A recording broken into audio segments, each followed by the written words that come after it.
Hey guys, it's Danny, doing a little update of the garden and some tomato growing tips. So down here, some of our baby tomatoes, and as you can see, got a lot of the weeds out of the way earlier.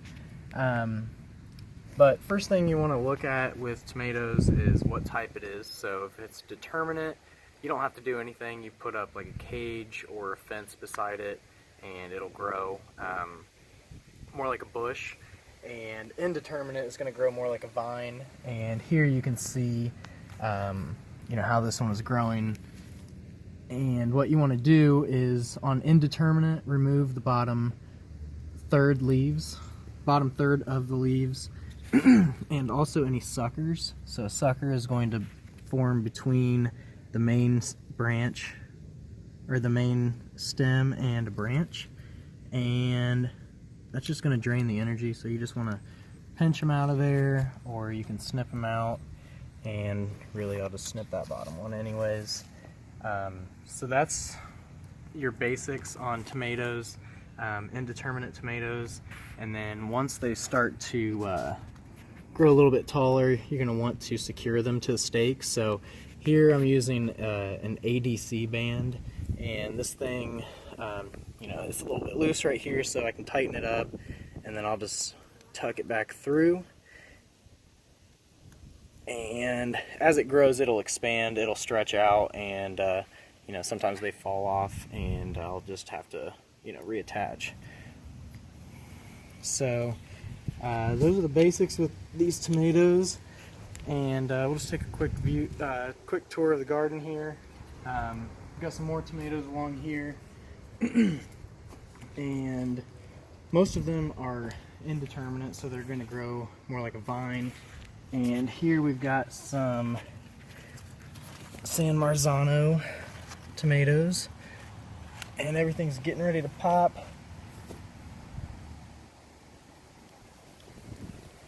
And coming on down the way, lost a tomato plant here to the storm, so I've just got my ADC bands staked in the ground with bamboo like a hillbilly. Here's a tomato plant that is failed. That's a little too small of a pot for it. And you can see we've got cucumber down here. So that's the first one of hopefully many. We've got them planted all around the edges here. And here's the big old, I think this is a Better Boy tomato. And looking pretty good, nice and round, in comparison to the beefsteak we got over here. Look at this thing. As big as my hand, swelling up, kind of smiling a little bit. And all of the tomatoes are growing great. Got this one in a root pouch. This is a 5-gallon root pouch. And it's probably a little small, but it looks like it's going to do the job. Just keeping everything, fertilized, make sure it's watered. We've gotten plenty of rain, so it's nice and moist in there.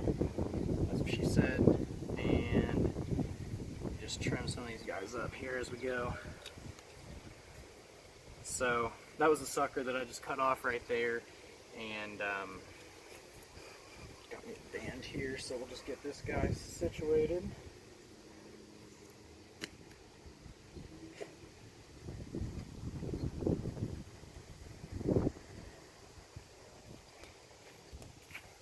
Alright, so that's like a perfect fit. It's nice and loose, so I mean, tomato is going to have a little bit of slack and can kind of grow into that.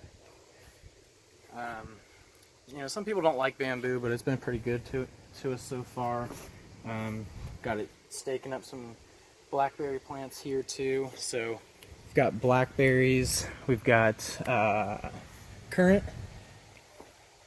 pink lemonade, currant, and as you can see, it just packed this garden full. So we got raspberries in the middle, right down the middle, and then got them flanked on the sides with some tomatoes pretty much the whole way down.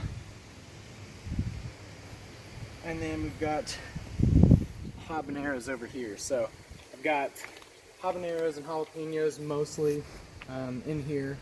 And over here I've got the black ground cover versus up here I've got red mulch film, which is primarily used for tomatoes, but I've seen where you know, it's supposed to be good for peppers as well.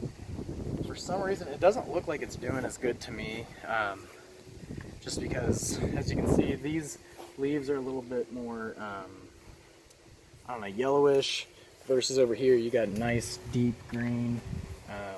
But even when you look at the habaneros are a little bit differently colored anyways. So this is the habanero, a little bit lighter, and these are jalapenos, a little bit darker green leaf to them.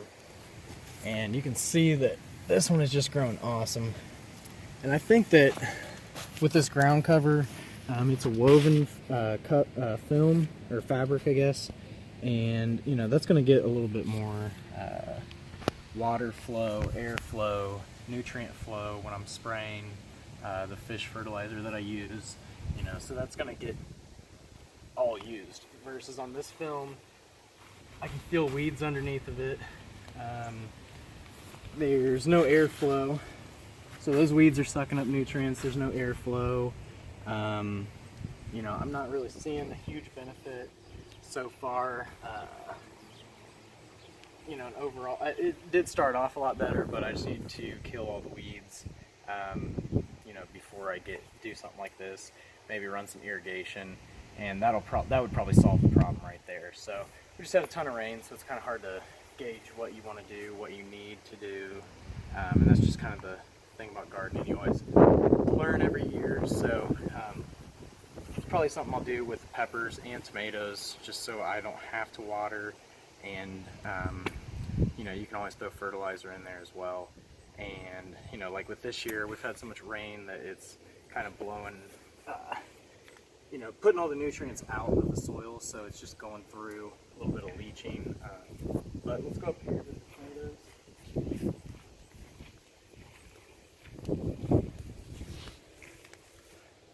There's Twiggy. Hey, baby. Yeah, you're not allowed in the garden, are you? Alright, so over here, these things are doing awesome. And this is where you can kind of see the benefits of the red film. All of these tomatoes are getting close to 6 foot tall. And you know, even with a couple of them being blown over during the storm, they still bounce back and they're doing really great. They are confusing me a little bit. I don't know what's going on, but they are just like this guy. He has got fruit all up and down it.